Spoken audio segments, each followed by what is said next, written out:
Hello and welcome to this video. My name is Becca if you're new here. If not, welcome back.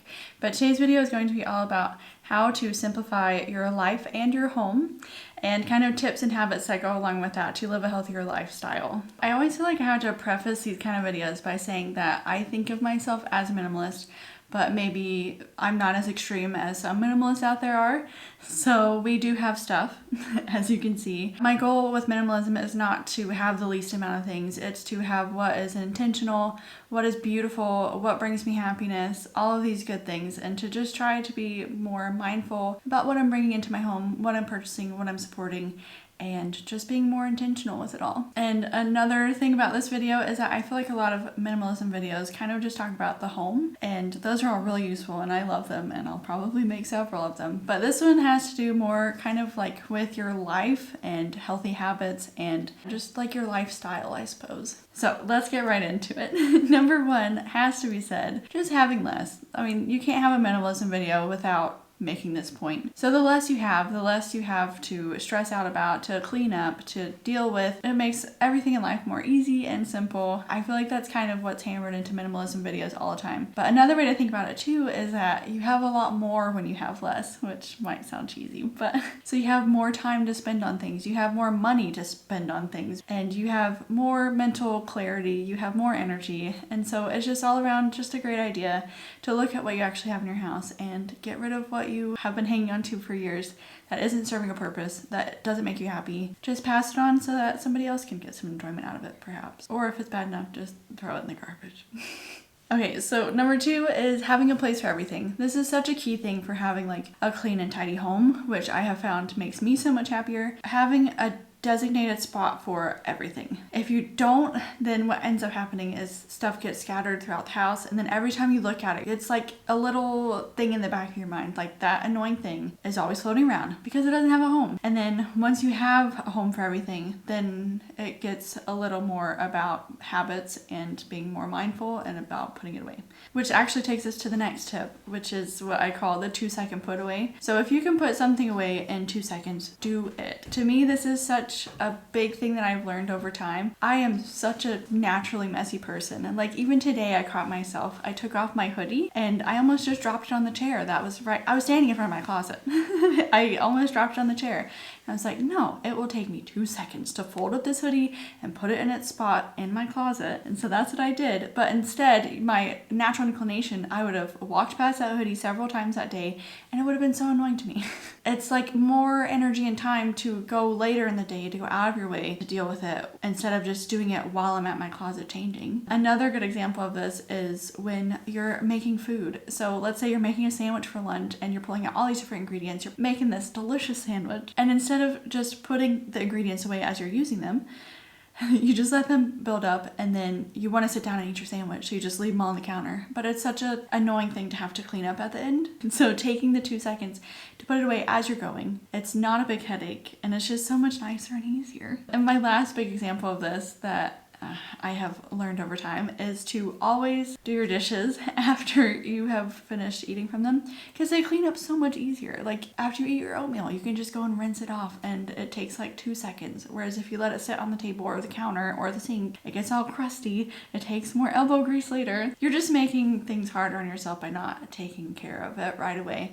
And especially with these things that do just take a couple of extra seconds, a little more energy, by doing them right away and getting them done, it makes the rest of your day so much better. And like I said, this is something that I have worked quite a long time on. Like I'm still not perfect at it, and it also depends on my mood and the day, but it is just one of those things that you have to be more mindful and you have to practice the habit of. So the next one is to have a well-flowing kitchen. Now some people might call this feng shui or something. I'm not an expert on it.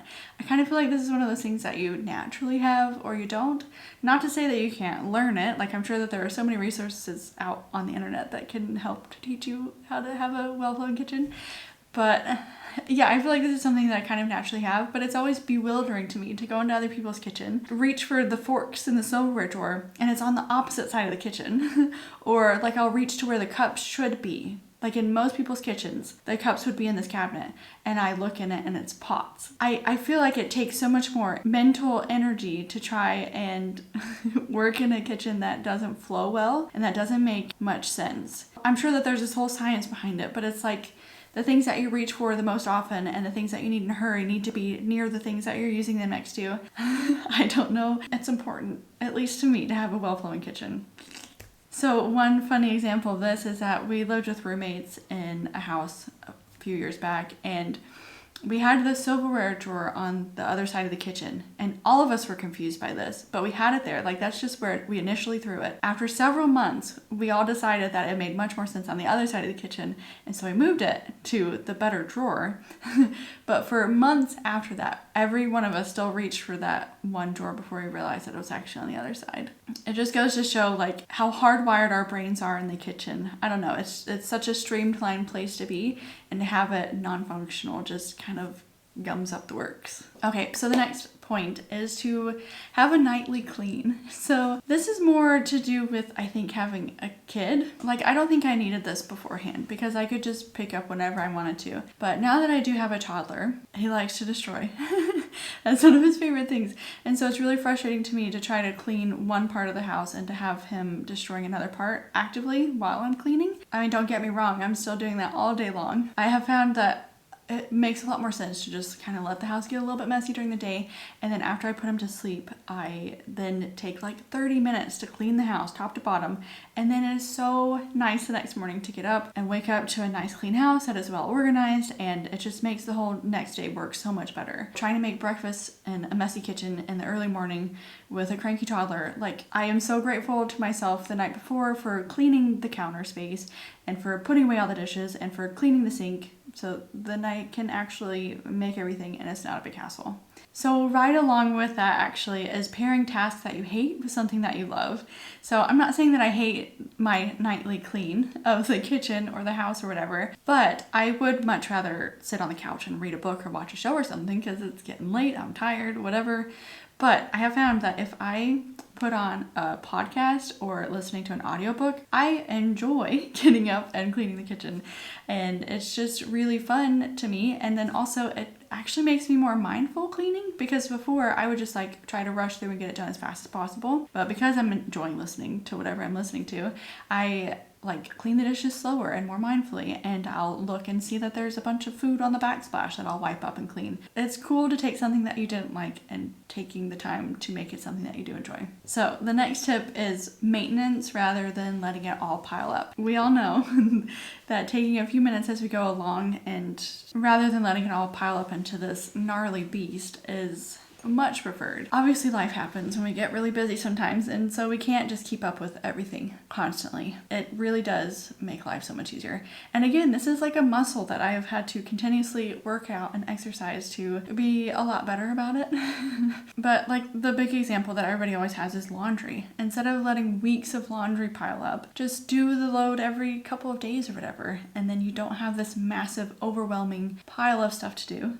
Literally. Another example is dishes. Like, you can let them pile up all day long, get caked on. You can't even like get into your sink because it's so full of dishes. Or you can keep up with the maintenance of it all day, and it's not a big deal at all. It takes 2 seconds to finish up the night dishes. And another form of maintenance that I do every single day is I vacuum, because the fact that I have to pick everything off the floor to clean the floor just makes it so that the house is so much tidier and neater. And it's like one of the best life hacks. It's not even a life hack, but it's the best thing that I have found to keep my house tidier, and then that in turn makes me so much happier. So my next tip is not meal planning per se, but having a list of easy weekly meals that you go to, especially for times that you're really stressed out or you're like have a really busy day that you were anticipating. Having that list of meals that you know how to make, you know that they're pretty easy, you know that you have the ingredients for them because you always buy for them because you just always have them at hand. It takes a lot of stress out of life, especially on those busy days, on those stressful days. This can look different for everybody. Some people will have like a handwritten list that they tape on the side of their fridge, or I like to have a list on my phone. It just develops over time, I guess, the meals that you find yourself constantly going to and the meals that you can always have ingredients for on hand.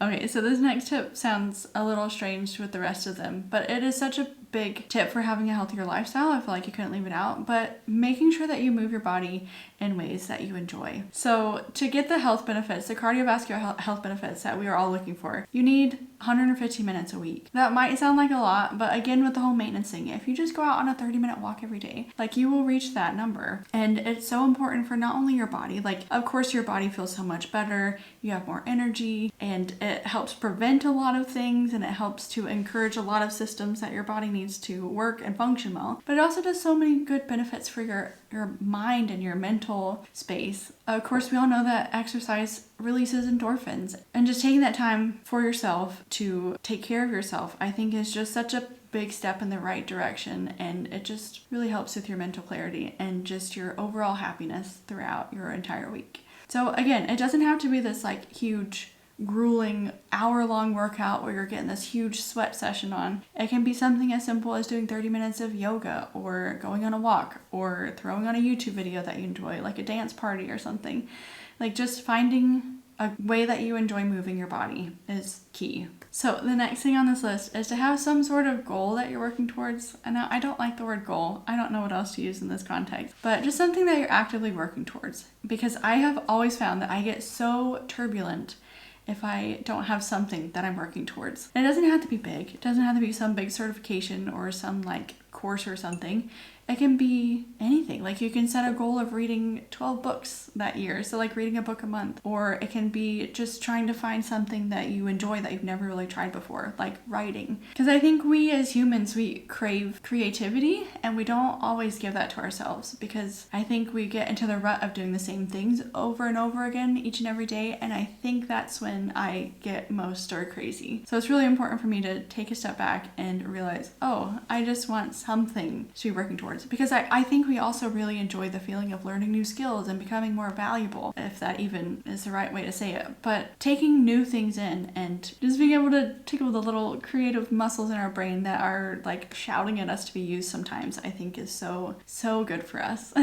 Yeah, this is your call to go figure out something new that you can do for the next little bit. So the next one is kind of strange again, but having a savings account that you're actively working on building is so key to having a healthier and less stressful lifestyle. And it doesn't have to be huge. Like you don't need to be putting half your paycheck in your savings account every month, and you don't have to like abstain from anything fun just to save up money. It's just putting a small percentage of your check that you get every single month or week or whatever into your bank account that you don't touch, because we all as humans have things thrown at us in life that we need a good chunk of change for.